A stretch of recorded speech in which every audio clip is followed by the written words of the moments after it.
किसी गांव में एक सेठ रहता था। उसका एक ही बेटा था जो व्यापार के काम से परदेश गया हुआ था। सेठ की बहू एक दिन कुएं पर पानी भरने गई। घड़ा जब भर गया तो उसने उसे उठाकर कुएं के मुंडेरे पर रख दिया और अपना हाथ मुंह धोने लगी। तभी कहीं से 4 राहगीर वहां आ पहुंचे। उनमें से एक राहगीर बोला, बहन, मैं बहुत प्यासा हूं, क्या मुझे पानी पिला दोगी? सेठ की बहू को पानी पिलाने में थोड़ी झिझक महसूस हुई, क्योंकि वह उस समय थोड़े कम कपड़े पहने हुई थी। उसके पास लोटा या गिलास भी नहीं था जिससे वह पानी पिला देती। इसी कारण वहां उन राहगीरों को पानी पिलाना उसने ठीक नहीं समझा। बहू ने उनसे पूछा, आप कौन हैं? राहगीर ने कहा, मैं एक यात्री हूं। बहू बोली, यात्री तो संसार में केवल 2 ही होते हैं, आप उन दोनों में से कौन हैं? अगर आपने मेरे इस सवाल का सही जवाब दे दिया तो मैं आपको पानी पिला दूंगी, नहीं तो मैं पानी नहीं पिलाऊंगी। बेचारा राहगीर उसके बात का कोई जवाब नहीं दे पाया। तभी दूसरे राहगीर ने पानी पिलाने की विनती की। बहू ने दूसरे राहगीर से भी पूछा, अच्छा तो आप बताइए कि आप कौन हैं? दूसरा राहगीर तुरंत बोल उठा, मैं तो एक गरीब आदमी हूँ।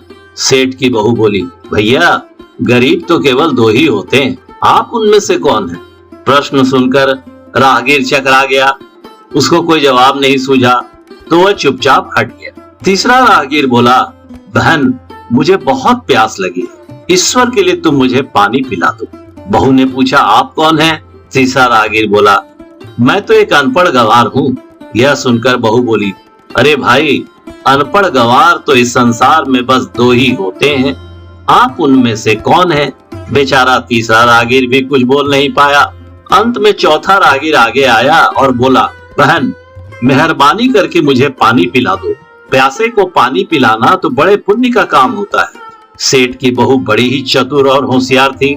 उसने चौथे राहगीर से पूछा, आप कौन हैं? वह राहगीर अपनी खीज छिपाते हुए बोला, मैं तो बहन बड़ा ही मूर्ख। बहू ने कहा, मूर्ख तो संसार में केवल 2 ही होते हैं, आप उनमें से कौन है? वह बेचारा भी उसके प्रश्न का उत्तर नहीं दे सका। चारों पानी पिए बगैर ही वहां से जाने लगे। तब बहू बोली, यहाँ से थोड़ी ही दूर पर मेरा घर है, आप लोग कृपया वहीं चलिए, मैं आप लोगों को पानी पिला दूंगी। चारों राहगीर उसके घर की तरफ चल पड़े। बहू ने इसी बीच पानी का घड़ा उठाया और छोटे रास्ते से अपने घर पहुंच गई। उसने घड़ा रख दिया और अपने कपड़े ठीक तरह से पहन लिए। इतने में वे चारों राहगीर उसके घर पहुंच गए। बहू ने उन सभी को गुड़ दिया और पानी भी पिलाया। पानी पीने के बाद वे राहगीर अपनी राह पर चल पड़े। सेठ उस समय घर में एक तरफ बैठा यह सब देख रहा था। उसे बड़ा दुख हुआ। वह सोचने लगा, इसका पति तो व्यापार करने के लिए परदेश गया है और यह उसकी गैर हाजिरी में पराये मर्दों को घर बुलाती है, उनके साथ हंसती बोलती है। इसे तो मेरा भी लिहाज नहीं है। यह सब देख अगर मैं चुप रह गया तो आगे से इसकी हिम्मत और बढ़ जाएगी। मेरे सामने इसे किसी से बोलते बतियाते शर्म नहीं आती तो मेरे पीछे न जाने क्या क्या करती होगी। फिर एक बात यह भी है कि बीमारी कोई अपने आप ठीक नहीं होती, उसके लिए वैद्य के पास जाना ही पड़ता है। क्यों न इसका फैसला राजा पर ही छोड़ दूं। यही सोचता वह सीधा राजा के पास जा पहुंचा और अपनी परेशानी बताई। सेठ की सारी बातें सुनकर राजा ने उसी वक्त बहू को बुलाने के लिए सिपाही बुलवा भेजे और उनसे कहा, तुरंत सेठ की बहू को राजसभा में उपस्थित किया जाए। राजा के सिपाहियों को अपने घर पर आया देख उस सेठ की पत्नी ने अपनी बहू से पूछा, क्या बात है बहू रानी, क्या तुम्हारी किसी से कहा सुनी हो गई थी जो उसकी शिकायत पर राजा ने तुम्हें बुलाने के लिए सिपाही भेज दिए?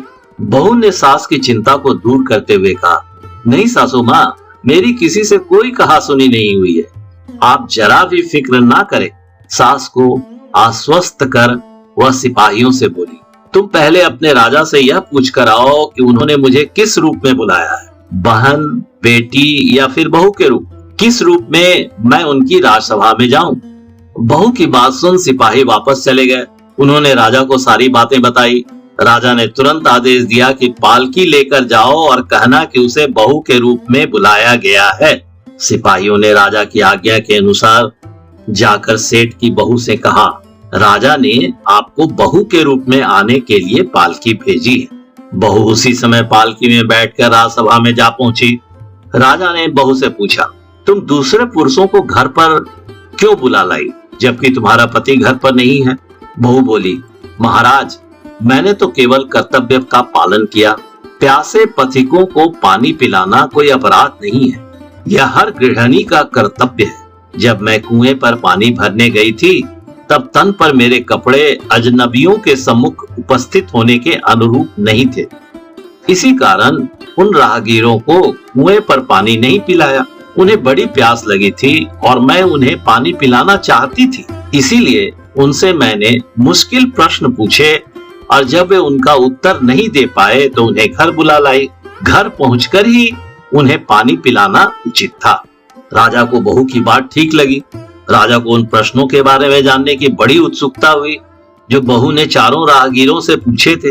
राजा ने सेठ की बहू से कहा, भला मैं भी तो सुनूं कि वे कौन से प्रश्न थे जिनका उत्तर वे लोग नहीं दे पाए। बहू ने तब वे सभी प्रश्न दोहरा दिए। बहू के प्रश्न सुन राजा और सभासद चकित रह गए। फिर राजा ने उनसे कहा, तुम खुद ही इन प्रश्नों के उत्तर दो, हम अब तुमसे यह जानना चाहते। बहू बोली, महाराज, मेरी दृष्टि में पहले प्रश्न का उत्तर है कि संसार में सिर्फ दो ही यात्री हैं, सूर्य और चंद्रमा। मेरे दूसरे प्रश्न का उत्तर है कि बहू और गाय, इस पृथ्वी पर ऐसे दो प्राणी हैं जो गरीब हैं। अब मैं तीसरे प्रश्न का उत्तर सुनाती हूँ। महाराज, हर इंसान के साथ हमेशा अनपढ़ गंवारों की तरह जो हमेशा चलते रहते हैं वे हैं भोजन और पानी। चौथे आदमी ने कहा था कि वह मूर्ख है और जब मैंने उससे पूछा कि मूर्ख तो दो ही होते हैं, तुम उनमें से कौन से मूर्ख हो, तो वह उत्तर नहीं दे पाया। इतना कहकर वह चुप हो गई। राजा ने बड़े आश्चर्य से पूछा, क्या तुम्हारी नजर में इस संसार में सिर्फ दो ही मूर्ख हैं? हाँ महाराज, इस घड़ी इस समय मेरी नजर में सिर्फ दो ही मूर्ख हैं। राजा ने कहा, तुरंत बतलाओ कि वे दो मूर्ख कौन हैं? इस पर बहू बोली, महाराज, मेरी जान बख्श दी जाए तो मैं इसका उत्तर दूं। राजा को बड़ी उत्सुकता थी यह जानने की कि वे दो मूर्ख कौन हैं, सो उसने तुरंत बहू से कह दिया, तुम निसंकोच होकर कहो, हम वचन देते हैं तुम्हें कोई सजा नहीं दी जाएगी। बहू बोली, महाराज, मेरे सामने इस वक्त बस दो ही मूर्ख। फिर अपने ससुर की ओर हाथ जोड़कर कहने लगी, पहले मूर्ख तो मेरे ससुर जी हैं जो पूरी बात जाने बिना ही अपनी बहू की शिकायत राज दरबार में की। अगर इन्हें शक हुआ ही था तो यह पहले मुझसे पूछ तो लेते, मैं खुद ही इन्हें सारी बातें बता देती। इस तरह घर परिवार की इज्जत तो नहीं जाती। ससुर को अपनी गलती का एहसास हुआ, उसने बहू से माफी मांगी। बहू चुप रही। राजा ने तब पूछा, और दूसरा मूर्ख कौन है? बहू ने कहा, दूसरा मूर्ख खुद इस राज्य का राजा है, जिसने अपनी बहू की मान मर्यादा का जरा भी ख्याल नहीं किया और सोचे समझे बिना ही बहू को भरी राजसभा में बुलवा लिया। बहू की बात सुनकर राजा पहले तो क्रोध से आग बबूला हो गया, परंतु तभी सारी बातें उसकी समझ में आ गई। समझ में आने पर राजा ने बहू को उसकी समझदारी और चतुराई की सराहना करते हुए उसे ढेर सारे पुरस्कार देकर सम्मान। आशा करता हूँ वीडियो आपको पसंद आया होगा। अगर पसंद आया हो तो वीडियो को लाइक जरूर कर दीजिएगा। एक बात और, अगर आप इस चैनल पर नए हैं तो चैनल को सब्सक्राइब कर दीजिएगा और बेल आइकन को भी प्रेस कर दीजिएगा, जिससे मेरे नए वीडियो का नोटिफिकेशन वीडियो अपलोड होते ही आपको मिल जाए। तो आज के लिए बस इतना ही। फिर मिलते हैं अगले वीडियो में। तब तक के लिए राधे राधे।